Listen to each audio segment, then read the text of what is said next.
Artigo 167. São vedados, inciso 1, o início de programas ou projetos não incluídos na lei orçamentária anual. 2. A realização de despesas ou a assunção de obrigações diretas que excedam os créditos orçamentários ou adicionais. Inciso 3. A realização de operações de créditos que excedam o montante das despesas de capital, ressalvadas as autorizadas mediante créditos suplementares ou especiais com finalidade precisa, aprovados pelo Poder Legislativo por maioria absoluta. 4. A vinculação de receita de impostos a órgão, fundo ou despesa, ressalvadas a repartição do produto da arrecadação dos impostos a que se referem os artigos 158 e 159. A destinação de recursos para as ações e serviços públicos de saúde, para a manutenção e desenvolvimento do ensino e para a realização de atividades da administração tributária, como determinado, respectivamente, pelos artigos 198, parágrafo 2º, 212 e 37, 22, e a prestação de garantias às operações de crédito por antecipação de receita, previstas no artigo 165, parágrafo 8º, bem como disposto no parágrafo 4º deste artigo, inciso 5. A abertura de crédito suplementar ou especial sem prévia autorização legislativa e sem indicação dos recursos correspondentes, inciso 6. A transposição, o remanejamento ou a transferência de recursos de uma categoria de programação para outra ou de um órgão para outro, sem prévia autorização legislativa, inciso 7. A concessão ou utilização de créditos ilimitados, inciso 8. A utilização, sem autorização legislativa específica, de recursos dos orçamentos fiscal e da Seguridade Social para suprir necessidade ou cobrir déficit de empresas, fundações e fundos, inclusive dos mencionados no artigo 165, parágrafo 5º.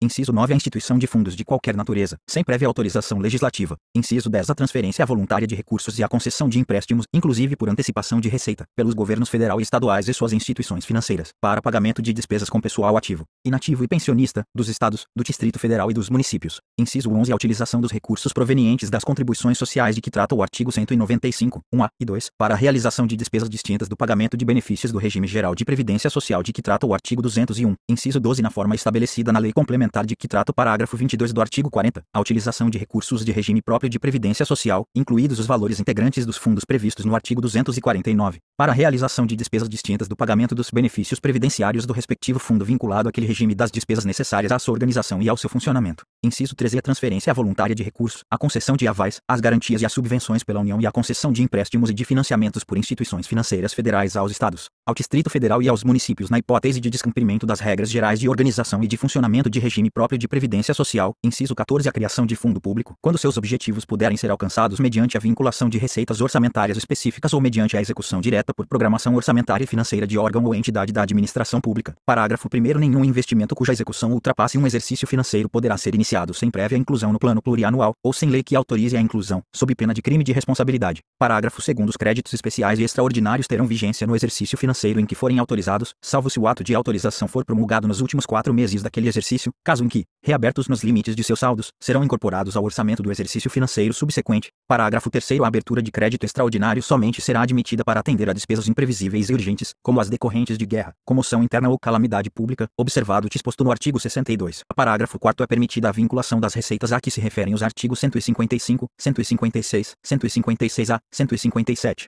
158 e as alíneas A, B, D e F do inciso 1 e o inciso 2 do caput do artigo 159 desta Constituição para pagamento de débitos com a União e para prestar-lhe garantia ou contragarantia. Parágrafo 5º. A transposição, o remanejamento ou a transferência de recursos de uma categoria de programação para outra poderão ser admitidos, no âmbito das atividades de ciência, tecnologia e inovação, com o objetivo de viabilizar os resultados de projetos restritos a essas funções, mediante ato do Poder Executivo, sem necessidade da prévia autorização legislativa prevista no inciso 6 deste artigo. Parágrafo 6º. Para fins da apuração ao término do exercício financeiro do cumprimento do limite de que trata o inciso 3 do caput deste artigo, as receitas das operações de crédito efetuadas no contexto da gestão da dívida pública mobiliária federal somente serão consideradas no exercício financeiro em que for realizada a respectiva despesa. Parágrafo 7º. A lei não imporá nem transferir a qualquer encargo financeiro decorrente da prestação de serviço público, inclusive despesas de pessoal e seus encargos, para a União, os estados, o Distrito Federal ou os municípios, sem a previsão de fonte orçamentária e financeira necessária à realização da despesa ou sem a previsão da correspondente transferência de recursos financeiros necessários ao seu custeio, ressalvadas as obrigações assumidas espontaneamente pelos entes federados e aquelas decorrentes da fixação do salário mínimo, na forma do inciso 4 do caput do artigo 7º desta Constituição.